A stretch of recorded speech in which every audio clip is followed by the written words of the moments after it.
বলো জয় শ্রীরাম।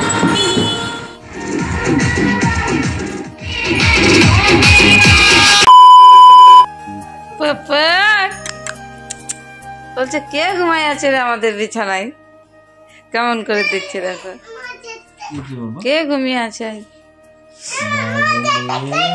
আর রাতে একটা বুঝতেই পারেনি যে ওর পাপা আসছে, এখন বলছে পাপা সকালে আসবে। তো এটা কার পাপা হয়?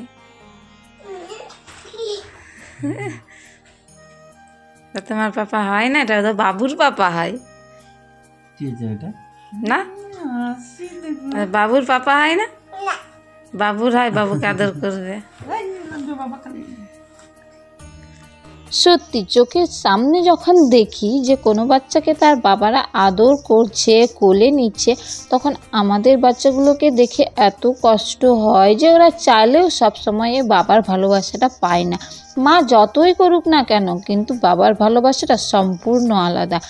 কি বলো তো, মানে ওরা চাইলেও সব সময় এই সময়টা পায় না। আর হঠাৎ করে যখন আসে তখন দেখতেই পাচ্ছ কেমন। কারণ মেয়েকে আমি যখন সকালে তুলি স্কুল যাওয়ার জন্য, তখন ওকে বললাম আমি যে পাপা এসেছে রাতে। ও তো কিছুতেই বিশ্বাস করে না, ও বললো না সকালে আসবে। আমি যাও গিয়ে বিছানায় দেখো, ও রাতে টেরই পায়নি যে পাপা এসেছে। তো এসে কেমন করছে দেখো। তো বাই দ্য ওয়ে, তোমরা সবাই কেমন আছো আমার মিষ্টি বন্ধুরা? আই হোপ তোমরা সবাই ভালোই আছো। আর আজকে নতুন একটি ফ্রেশ ব্লগে তোমাদেরকে অনেক অনেক স্বাগত জানাই। তো তারপরে ভাগ্নি নিয়ে চলে গিয়েছিলাম মেয়েকে একবারে স্কুলে। ভাগ্নিরও টিউশন স্কুল একসঙ্গেই আছে, তো দুজনেই চলে গিয়েছে, দুই বোনই। আর এদিকে আমি অমি পাপাকে স্যারোলেক্স খাওয়াবো। তো টাইমও হয়ে গিয়েছে। আর কি বলো তো, দেরি করে যেহেতু একটু উঠেছি, আর তার জন্য ভাবলাম ওকেই আগে খাইয়ে নিই, তারপরে আমরা খাওয়া দাওয়া করব। তো সেই জন্য অমি পাপার স্যারোলেক্সটা ডাব্বায় ভরে যে মেখেই নিচ্ছি, ওকে খাইয়ে নেব। আর ওকে শুধু স্যারোলেক্সটা দিলে না কিছুতেই খেতে চায় না। সেই জন্য একটু হালকা করে মুড়ি আর বিস্কুট গুঁড়ো করে রাখি, যেহেতু নোনতা নোনতা ভাব পায় তখন আবার খাই। তো এই যে আমাদের জন্য এখানে ব্রেকফাস্ট বানিয়ে নিয়েছি। সুজি ভেজেছি এখানে বাদাম দিয়ে, চিনি দিয়ে, লবণ দিয়ে, আর হলো চা। আর দাদা এসেছে বর্দা, তো বর্দা নিয়ে এসেছে মিষ্টি, ওই মিষ্টির সঙ্গে। তো এত ঘরগুলো আমাদের অগোছালো হয়ে আছে, দেখতেই পাচ্ছ কিছু গোছানো হয়নি, কারণ আগে ব্রেকফাস্টটা করব, তারপরে সম্পূর্ণ কাজ করব। তো সম্পূর্ণ কাজ করেই নিয়েছি ফাইনালি। তারপরে হঠাৎ করে মনে পড়েছে মেয়েকে আনতে যেতে হবে, কারণ ভুলে গিয়েছিলাম। তো চলে এসেছি এই যে মেয়েকে নিতে, দেখতেই পাচ্ছ তোমরা। আর রাস্তায় যে এত ভিড়, কারণ আজকে হলো রামনবমী। আর আমি ব্লগটা দিচ্ছি এত পরে, বুঝতেই পারছো লেট খেয়েছিলাম। আর কি বলবো বলো। তো এই যে সেটাই দেখাচ্ছি। তো রামনবমী সবাইকে অনেক দেরি করে আমি বলছি শুভ রামনবমী সবাইকে। তো এই যে এখানে আমাদের অনুষ্ঠান হচ্ছে রামনবমীর, সবাই সব দিকে ঝান্ডা লাগানো আছে। আর বাড়ি এসে দেখছি কি কাণ্ড দেখো। রাতে 12টার সময় আসছে, এদিকে দেখো না। রাতে 12টার সময় আসছে আর সকাল থেকে কাজ ধরে নিচ্ছে। পাপকে দেওয়ার ইচ্ছা করছে। তো ফৌজি বাবুকে শতবার বললেও কিছুতেই আমার কথা শোনে না। মানে রাতে এসেছে, লোকটা তো একটু রেস্টটা তো নিয়ে দেখুক না। এই যে দেখতেই পাচ্ছ কাজে লেগে পড়েছে।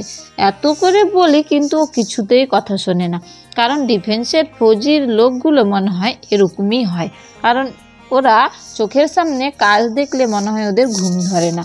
তো এই যে তোমাদের দাদাভাই বসে আছে রোদ্রুতে অমি পাপাকে নিয়ে, আর আমি কাপড় ধুচ্ছিলাম। তারপরে ছাদে এই যে এসছি, ছাদে এসে দেখছি আমি কালকে গাছে জল দিতে পারিনি, সেই জন্য আবার গাছে জল দিতে লেগে পড়েছে। কিছুতেই কথা শোনে না, কিছুতেই। তো চলো আর কি, না বুঝলে আর কি বা করা যাবে। তো তারপরে সন্ধেবেলা, মানে সন্ধে হয়নি, বিকাল টাইম চলে এসেছিলাম এই যে রামনবমীর, দেখিয়েছিলাম যে স্কুল থেকে ফেরার পথে অনুষ্ঠান হচ্ছিল সেখানে। তো এসে দেখি ওই জায়গাটাতে সবাই মিছিল দিতে চলে গিয়েছে, তাই আবার টোটো করে চলে গেলাম মিছিল দেওয়ার জন্য। কারণ কি বুঝতেই পারছো, এত বড় রামনবমী, রামায়ণের রাম জন্মভূমি যেখানে রামের সেই মন্দির তৈরি হয়েছে। আর এখানে যেহেতু অনুষ্ঠান হচ্ছে আর আমরা সেখানে কিছুটা হলেও অংশগ্রহণ করব না, সেটা কি ভালো লাগে বলো? তো তারপরে এই যে সবগুলো মিছিল দিতে চলে গিয়েছিলাম রামনবমী। সত্যি ভালোও লাগছিল যে সবাই কত সুন্দর পুড়িয়ে মোমবাতি জ্বালিয়ে জ্বালিয়ে মিছিল দিচ্ছিলাম, এত ভালো লাগছিল। তারপরে মিছিল দিয়ে আসার পরে যা শুরু করেছিলাম আমরা, কন্টিনিউ করতেই থাকো, দেখতেই পাবে সব।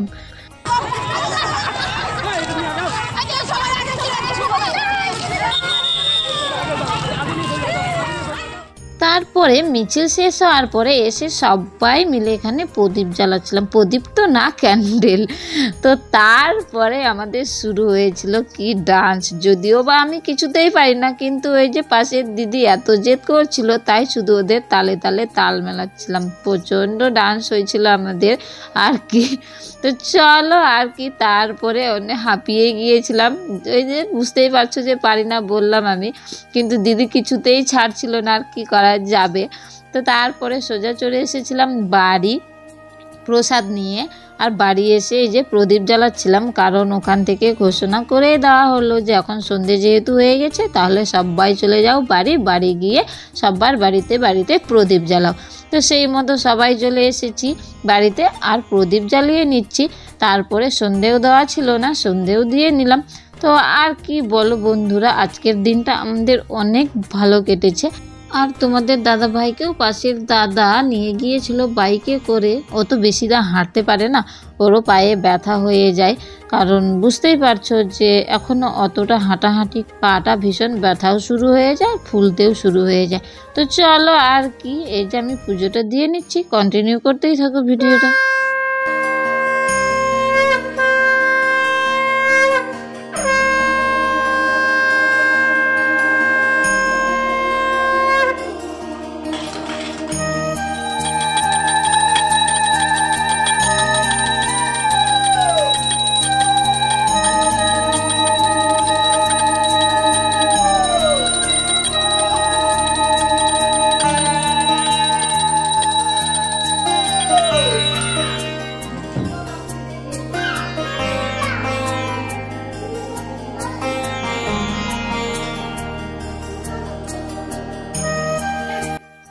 ফাইনালি আমার রামনবমীর প্রদীপও জ্বালানো কমপ্লিট হয়ে গিয়েছে একদিকে, আর এদিকে সন্ধ্যা দেওয়াও হয়েই গেল, দেখতেই পেলে তোমরা।